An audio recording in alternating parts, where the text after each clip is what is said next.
हम एक प्रेरणादायक कहानी के माध्यम से यह समझेंगे कि कठिन समय में खुश रहने की कला क्या है। एक आदमी जो जीवन की विभिन्न कठिनाइयों से जूझ रहा था, बुद्ध के पास जाकर अपने मन की अशांति को व्यक्त करता है। बुद्ध की शिक्षाएं हमें यह सिखाती हैं कि सुख और दुख जीवन के अनिवार्य हिस्से हैं और हर परिस्थिति में एक सकारात्मक दृष्टिकोण अपनाने से हम आंतरिक शांति और खुशी प्राप्त कर सकते हैं। इस वीडियो के माध्यम से हम जानेंगे कि कैसे अपने मन को नियंत्रित करके ध्यान का अभ्यास करके और दूसरों की मदद करके हम कठिन समय में भी खुश रह सकते हैं। एक बार की बात है, एक आदमी अपने जीवन में कई कठिनाइयों का सामना कर रहा था। वह निराश, चिंतित और दुखी था। उसने सुना था कि बुद्ध एक महान संत और शिक्षाप्रद व्यक्ति अपने ज्ञान से लोगों की मदद करते हैं। उसने तय किया कि वह बुद्ध के पास जाकर उनसे पूछेगा कि वह कठिन समय में कैसे खुश रह सकता है। वह बुद्ध के पास गया और कहा, हे बुद्ध, मैं जीवन के कठिन समय में बहुत दुखी हूँ और निराश महसूस कर रहा हूँ। मुझे समझ नहीं आता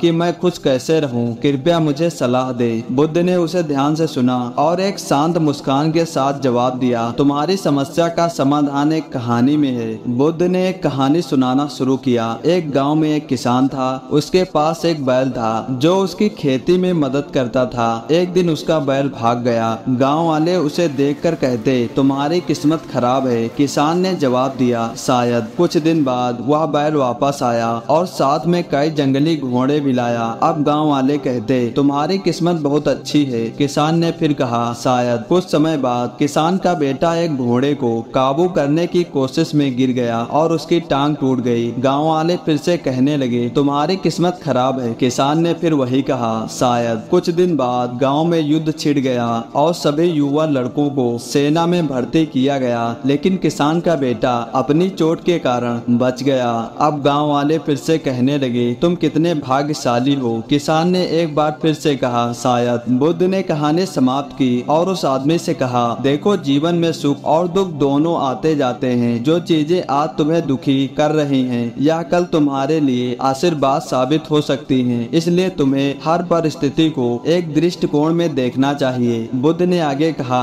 खुश रहने के लिए सबसे पहले तुम्हें अपने मन को समझाना होगा। अगर तुम अपने मन को शांत रखोगे और उसे सकारात्मकता की ओर मोड़ोगे तो कठिन समय में भी तुम खुशी महसूस कर सकते हो। ध्यान इसका एक महत्वपूर्ण तरीका है। इसमें तुम अपने विचारों को नियंत्रित कर सकते हो और मन की स्थिरता प्राप्त कर सकते हो। उस आदमी ने बुद्ध की बातों को ध्यान से सुना और उनके ज्ञान को समझने की कोशिश की। बुद्ध ने कहा, इसके अलावा दूसरों की मदद करना भी खुशी का एक स्रोत है। जब तुम दूसरों की भलाई के लिए कार्य करते हो तो तुम अपने दुखों को भूल जाते हो। बुद्ध ने अंत में कहा, याद रखो, खुशी एक आंतरिक अवस्था है। जब तुम अपने मन को सकारात्मकता से भरोगे और जीवन के उतार चढ़ाव को स्वीकार करोगे तो कठिन समय में भी तुम खुशी पा सकते हो। उस आदमी ने बुद्ध के शब्दों को अपने दिल में उतारा और उन्हें अपनी जिंदगी में लागू करने का प्रण लिया। अब वह जानता था कि कठिन समय में भी खुश रहने का एक रास्ता है और वह अपने मन को नियंत्रित कर सकता है। इस तरह बुद्ध की शिक्षाओं ने उसे न केवल कठिनाइयों का सामना करने की प्रेरणा दी, बल्कि उसे सच्ची खुशी की ओर भी मार्गदर्शन किया।